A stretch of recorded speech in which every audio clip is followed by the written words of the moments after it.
Chapter-6,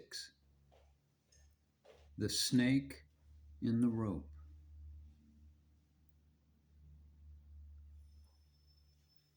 In spiritual instruction, the Maharshi said, Maya, illusion, is that which makes us regard as non-existent the self, the reality, which is always and everywhere present and all-pervasive and self-luminous, and makes existent the individual soul, world, and God, which have been conclusively proved to be non-existent at all times and places. In modern civilization, man is no longer at the center as man. He is brought up to be a useful tool serving the process of production. To further this purpose, his training is aimed at an intense development of his intellect.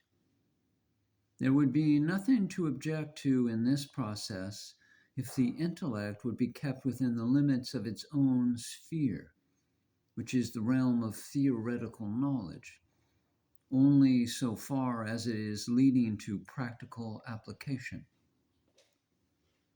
That may include scientific thought, but it is a poor and even dangerous guide in question of the hidden truth of man, world, and God, which are to be discovered only by faculties far subtler than those of the biologically reacting mechanism of the brain.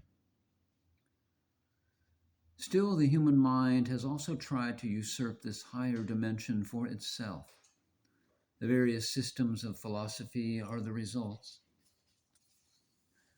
Advaita means not two, the one without a second.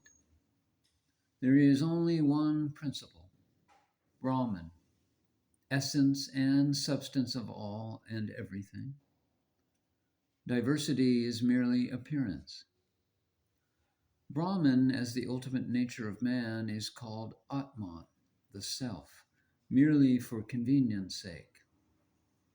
Atman is Brahman. The self is absolute consciousness.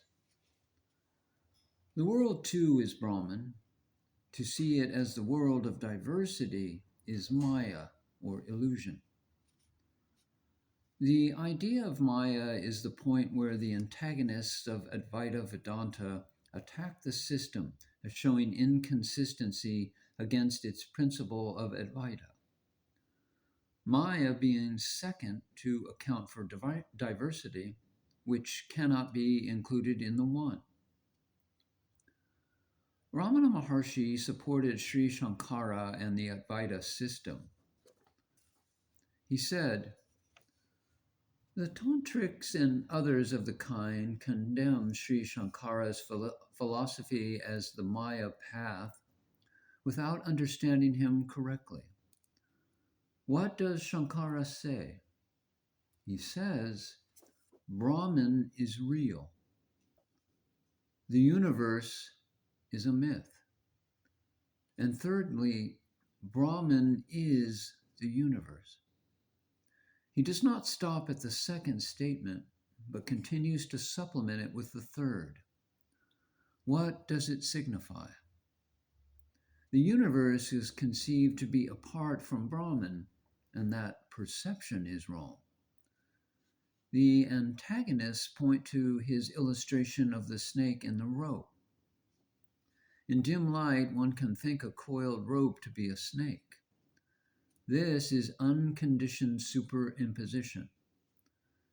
After the truth of the rope is known, the illusion of the snake is removed once and for all. But they should also take into account the conditioned superimposition, that is, the water in the mirage. The mirage does not appear even after we know it to be a mirage. The vision is there, but the man does not run to it for water.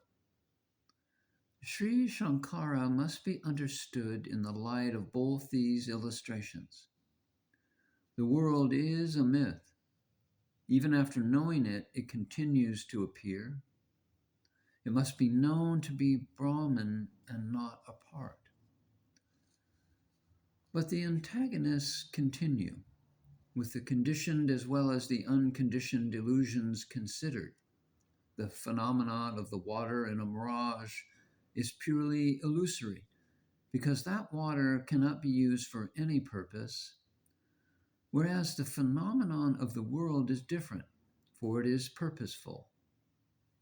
How then does the latter stand on a par with the former?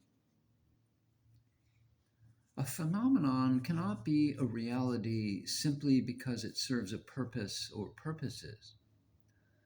Take a dream, for example. The dream creations are purposeful. They serve the dream purpose.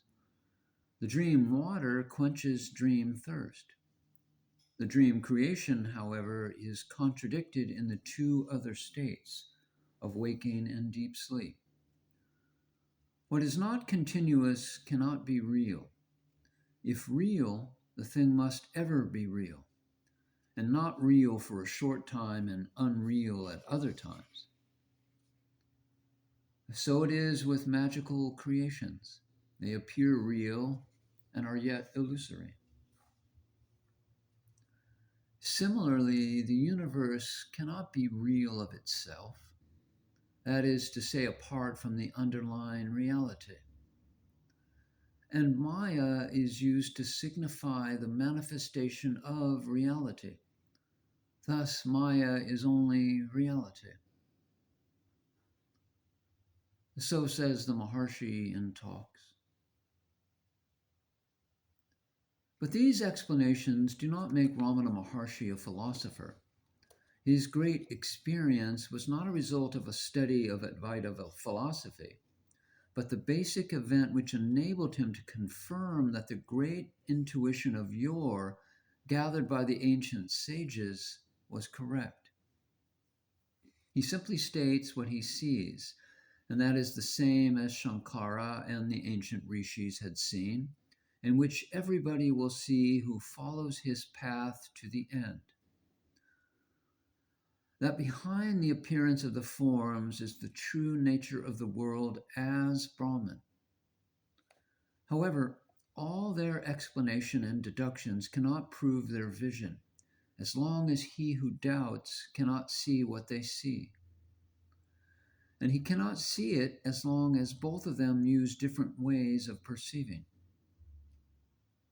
No logical, philosophical demonstration can prove what the realized one sees, which is that the self is not only his true nature, but also that of the world. And until he perceives it distinctly as a fruit on the palm of his hand. That was the reason why Ramana Maharshi used to divert the conversation as soon as it was convenient when it had turned to Maya. Actually, the problem Maya is no problem at all, being no obstruction in the path. When Sukha, the son of the sage Vasa, realized the self, he did not believe either himself or his father, who confirmed his achievement, because he felt that he had not yet solved the riddle of the world as Maya. Thus his father sent him to King Janaka, the royal sage. King Janaka put him to several tests, which the youthful Sukha passed in calm and composed way of a real sage. And accordingly, the king confirmed his self-realization. But Sukha remonstrated, saying, "But there is still the problem of Maya." And the king smiled and said, "Drop it." The same moment Sukha saw that the truth of the world was the same as his own truth.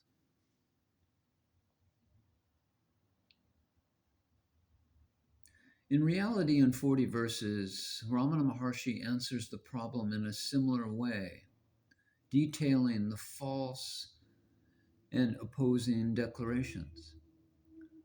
The world is real. No, it is a false appearance. The world is sentient. No, it is not. The world is happiness. No, it is not.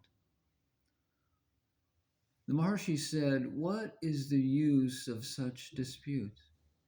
That state is agreeable to all in which, ignoring the world, one knows oneself, abandoning both unity and duality, and the ego sense is gone.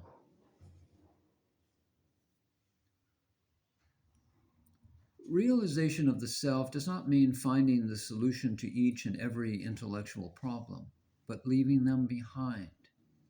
The self does not see any problem. It is always the restlessness of the mind that creates problems, in order to have a reason to be busy in the attempt to solve them.